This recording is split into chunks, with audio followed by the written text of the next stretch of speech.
Now I am giving certain quotation from the Upanishads and Vedas about this Ananda, about this joy or delight, the ode of existence. Taittiriya Upanishad says bliss as the foundation of all that is, the all-pervasive bliss. In the beginning, all this universe was non-existent. There was nothing here in the beginning. That is how it starts. Nothing. And unmanifest. From which this manifest existence was born. Out of this nothingness came this existence. It's already there. It itself created itself. None other created it. Therefore, they say of it, the well and beautifully made. Because it created itself, therefore it is well made. There was nothing in the beginning, but then it created Swayambhu. Of its own it was born, you see. Lo, this is that well and beautifully made. Verily, it is no other than the delight behind existence. The delight behind existence, Ananda behind Satta, it is that which has created this thing. When he has got his delight, then it is, the creation becomes a thing of bliss. Obviously, it becomes a thing of bliss, then joy. For who could labor to draw in the breath of his? Then he says, he knows bliss for the eternal. What?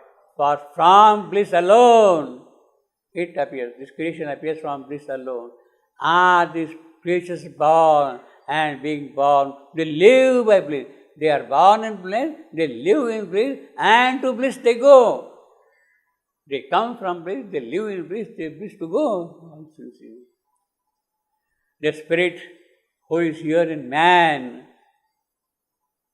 and the spirit who is there in the sun, in the supramental world, the spirit who is there in us, and who is the transcendent.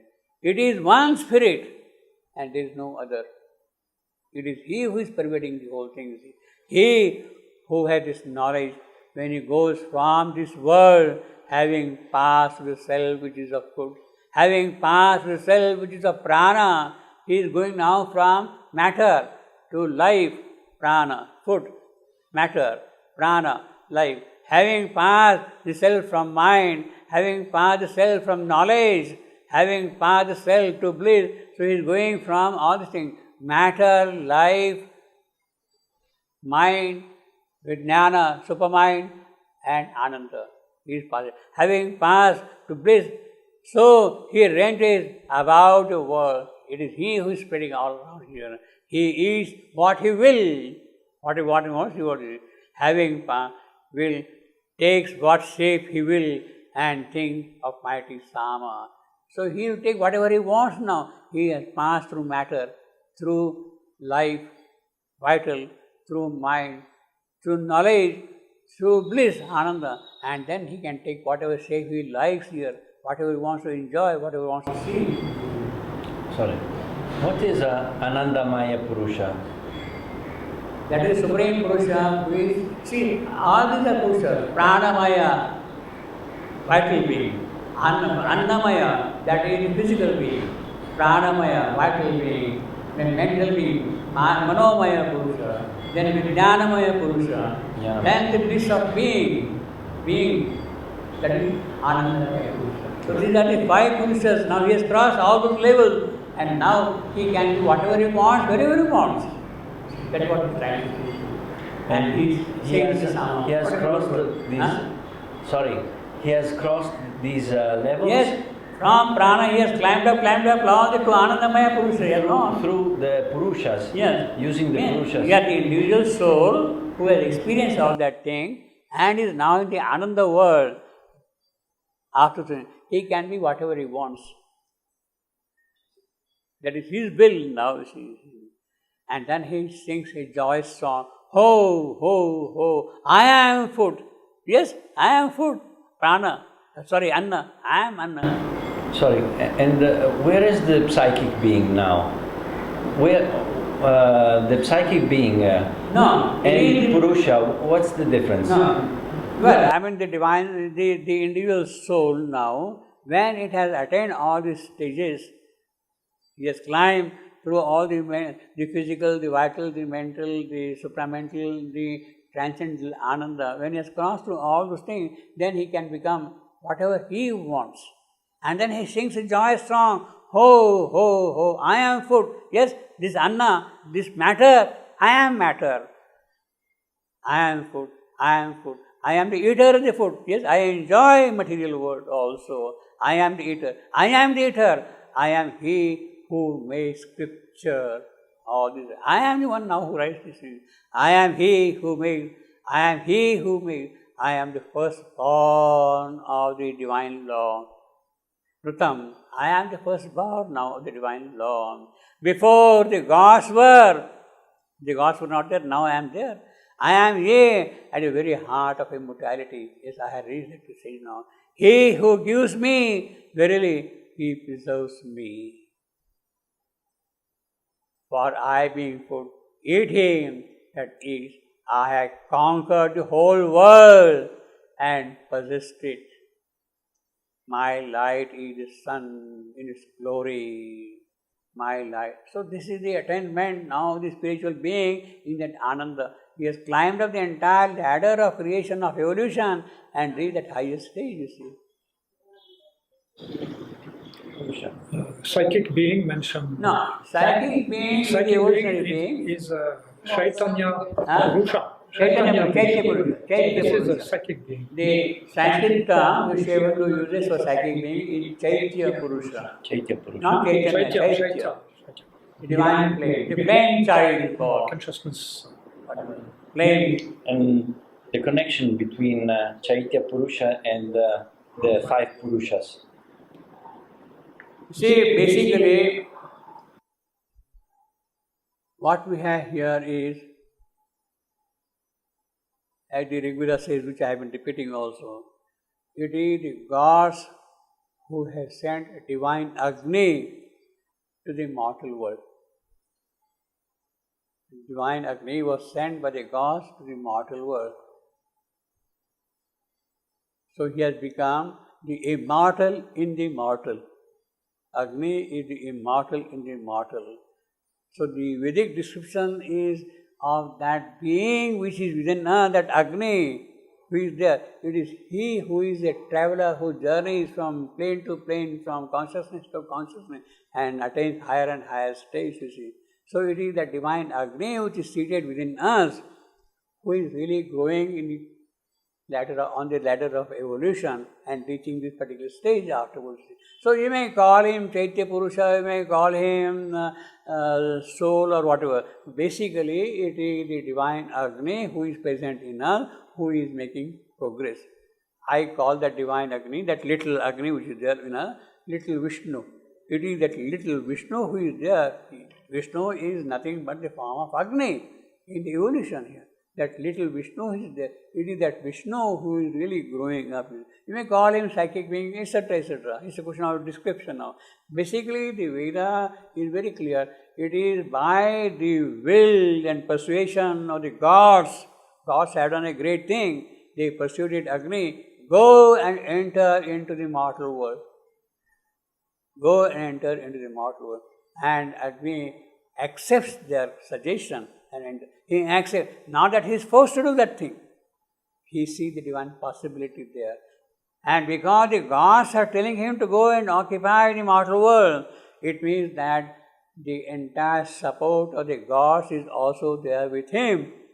He is receiving the support, the help of the gods also to grow in the whole process. So Agni is in the mortal, and he is going now along this ladder. So the different descriptions in different places will have different kind of little phrases. But the essence is this one, that the divine Agni who is there, little spark, what the Gita say, my ansha, my bit is there in you, my ansha, my bit is there. That bit, that ansha, that Agni, it is he who is actually mamai ansha, my ansha. That is what the Gita says. It is that which is there. That is the divine Agni who is there, you see. The divine himself is there. Through the fear of him, the wind blows. Because of him, the wind blows. Why? Because of fear of him. Through the fear of him, the sun rises. Through the fear of him, Indra and Agni and death hasten on their courses. because the sphere of the spirit. Behold this exposition of the bliss to which ye shall hearken. Let there be a young man, excellent and lovely in his youth, a young man, 20 years old, happy, lustrous, shining strength, a sphere of God, even called him. A great student, let him have fair manners, and a most firm heart, and a great strength of body. So this is the qualification of youth he is describing. And let all this wide earth be full of wealth for his enjoyment. The whole creation is for enjoyment of that youth. The joy of that youth is one unit of joy.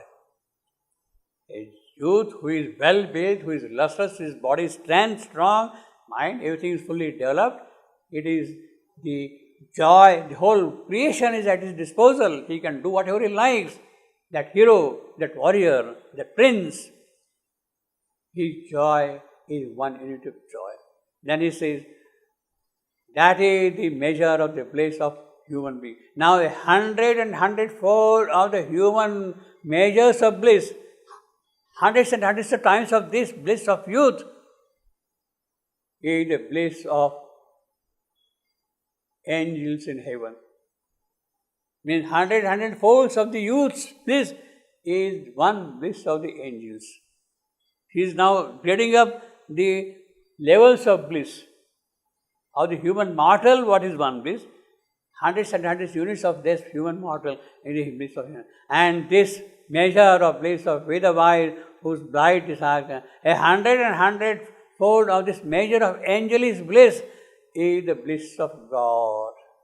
So now you can say 100 times the bliss of a youth is one measure of the bliss of angels. 100 times the measures of the bliss of angels is the one unit of the bliss of God. So he is getting up now, he is quantifying them. That are the angels in heaven, and this bliss, and this is the bliss of Vedavai. 100 times of this measure of the divine angelic bliss is the bliss of the Father. 100 folds of this measure of bliss is the worlds of forever, the bliss of the gods. And then 100 folds times of this measure of firstborn is of heaven, is one bliss of the gods. And this is the bliss of the Vedavai, whose soul the light of desire now. 100 times of the measure of the bliss of the gods is the bliss of great gods. See, now he is ascending now how the bliss is done. Human bliss, angelic bliss, the bliss of God, the bliss of greater gods. How they are received. And this is the bliss of the Vedavai, whose bright is 100 times of the measure of Indra's bliss. Of the God, of the greater God, is the bliss of Brahaspati, who taught the gods of heaven. And this is the bliss of Vedavai, etc. 100 times of Brahaspati's bliss is the bliss of Prajapati, the creator God. You see? So you have got starting with human youth, angels, gods, greater gods, Indra, Brahaspati, and now Prajapati. That is the bliss of the God, the ascending series of the Almighty and Father, and this is the bliss of Vedavai. 100 folds of this measure of bliss is one bliss of the eternal Spirit. So, what is the bliss? Now, the measure of bliss, now you can imagine. See? So, compared with what we think of bliss as a human, 100, so many times is the bliss of the eternal Spirit. It is that bliss of the eternal Spirit which is the foundation of this entire creation. And this is the bliss of the Vedavai. The Spirit who is here in man, and the Spirit who is there in the Son, the Spirit who is there in the man and who is the Son. It is one Spirit and there is no other. It is one Spirit. So, actually, this bliss of the Spirit in man here and the bliss of the Spirit up there, you can see the grades of bliss now here. He who knows this, when he has gone away from this world, passes to the self who is of food, passes to the self of prana, so anna, that is matter, prana, vital, passes to the self of mind, of mental being, passes to the self of knowledge, of vijnana, passes to the self of the anandamaya. So he knows the spirit of the Vishwamina. Thou shalt not reject any man in thy habitation, because everywhere he is there. You can't reject this. You can't say this is devil and this is good and this is bad. Everywhere he is present. It is the spirit who is present everywhere. That is the beauty of this joy. You can't. Thou shalt not reject any man in thy habitation, for that too is thy commandment unto labor. Yes. Therefore, in whatever sort do thou get thee great store of food.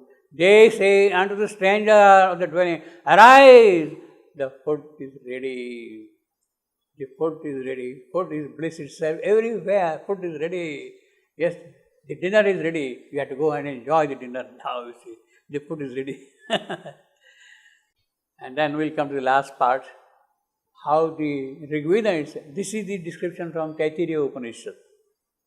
What is called the Anandavalli. You know it, no? Anandavalli.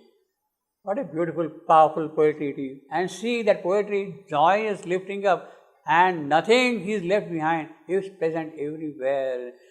And here is the Rishi Vamadeva in his very first hymn in the Mandala 4 of the Rigveda. Satu no Agni Nayatu Prajananatam Devakam Yadasya. Satu no Agni Nayatu Prajanacha Ratnam Devavatam Yadasya Diya Yadvishu Amruta Akronvan Daushvita Janita Satya Mokshan. That is the verse from Rigveda, Vamadeva's verse. Let this Agni, taking knowledge of all things, let him lead us towards the ecstasy, towards the joy, towards that place. Let this Agni, yes, Agni is there within us. It is he who is actually carrying us. He is the traveler. Let him carry us. That is enjoyed by the God, which are the immortals created by the thought. And Father Heaven was his begetter, who begot his friend, Deospita. Father Heaven himself, he produced this bliss. It is he who has rained this bliss down below everywhere. It is Father Heaven who has this is the ecstasy enjoyed by the gods. This is the ecstasy enjoyed by the God. The ecstasy, the bliss created by the God. Ecstasy created by the God. The ecstasy they enjoy. This is the ecstasy enjoyed by the God. Agni had a knowledge of this ecstasy. Yes, that is the Agni now. Agni had a knowledge of this Ananda, of this ecstasy.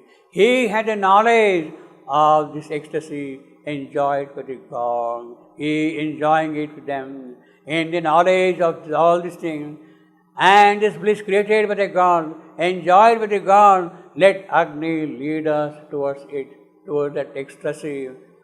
Lead us towards the ecstasy enjoyed by the God. Agni, the immortal in the mortal, leads the mortal towards the ecstasy created by the God. Let Agni lead us. Let him lead us, his knowledge of all things. Lead us towards the ecstasy that is enjoyed by the God. Thoughtful gods created this bliss by thought, created it in the solar thoughts, in the solar illumination. They created it by the thought, created it in the celestial thought. And Father Heaven, Deospita, was himself the begetter of this place. It is he who has really created this place. Begetter. He was the begetter of this place. He reigning the truth. It is he, Deospita, reigning the truth. He reigning the truth. Father Heaven reigning the truth. Raining the truth down in that truth and in the bliss that was created by the thoughtful God. They created by the thought. Let Agni lead us. Let Agni, who knows this all, lead us first towards that place. Then let him lead us to the delight that is there behind the whole wide existence, First let him lead us. Then the delight is there everywhere. Let him lead us. Let him lead us towards the bliss. Let Agni lead us towards it. Let him lead us towards the bliss. Let him lead us towards the bliss. Sumrikum bhavatu Agni, Sumrikum bhavatu, Sumrikum bliss bhavatu. Let him there. Jata Veda Sumrikum. Agni is the knowledge. Agni has the knowledge of all this. With that knowledge, he should tell the Rishi, lead a mortal to the bliss enjoyed by the gods. This prayer to Agni, in this knowledge of it, he should lead us towards bliss. This is the bliss that is enjoyed by the gods, the immortal. The birth of the bliss in this lower hemisphere is the raining down of the truth. When the truth is established, then that bliss can come up. Truth is the foundation of the true bliss. Truth is the foundation of the true bliss. Bliss to exists everywhere. With the help of the thought, the gods created that bliss, that joy here. Agni should lead us towards this bliss, this joy. The truth was rained down. The bliss was born in this lower hemisphere. The gods created it here by the power of God. Agni knows all this and he should lead us towards it. So it is the divine Agni who is there within us who should really take us to that thing. Now this is the hymn of creation, this is the hymn of joy, and that is what you see in Savitri. So you can't say this is ugly and this is bad. It is the creation. Hell was created in his greatness. That's what Dante also says, justify that. There is a meaning behind the whole thing. There is joy everywhere. It is that joy which you have to discover. That joy you can discover when the divine Agni in you is alert, is growing, is taking the lead of everything of yours. Then all the worlds of bliss of food and anna, prana, mana, all these worlds open out to the bliss, endless bliss. Well, I think we stop with that. Yeah. It is interesting this analogy of Ananda and food. Ananda? Food. Anna. Anna. Anna is Anna Mattam. Ananda and food. They use a comparison. No? They compare. They enjoy food, but food is Food, yeah. See, that we are not really seeing in matter the divine presence. We don't have the taste of the divine in matter. We don't have the smell, the fragrance of the divine in matter. We do not hear the sound of the divine in matter. We do not see the divine in matter. Now, when you are starting seeing that thing, then you are really enjoying food, anna, matter. Anna or food stands for matter. In the Upanishadic terminology, anna stands for matter, the material, the physical creation. So, it is present there. You have to hear the divine's voice in matter. You have to see the divine image in matter. You have to taste, smell, touch the divine which is there in matter. You make an image of a stone and touch it, but you have not really touched what the divine is there in matter. When you have that, same thing happens in the world of life, in the vital. The same thing happens in the world of matter, of mind. See, we have got a certain mental faculty, but behind, see, when the higher faculties start opening in us, working in us, then those higher faculties will lead you to these possibilities of the divine presence everywhere, in matter, in life, in mind, everywhere. See, matter is not just dull stuff. There is a divine. See, the exploration of matter comes to that point of return when you have got it. That is the development. First, you have to establish the truth in you and use that truth to explore the multiple dimensions of matter, of food. And food, because you taste it, you enjoy it. They enjoy the presence of the divine in it. The breath of the divine you breathe in it. So that is the enjoyment of food. Let me enjoy food. it means I see the presence of the divine there, you see. Yeah. Yeah. Well, this is a great Upanishad, great story, you see.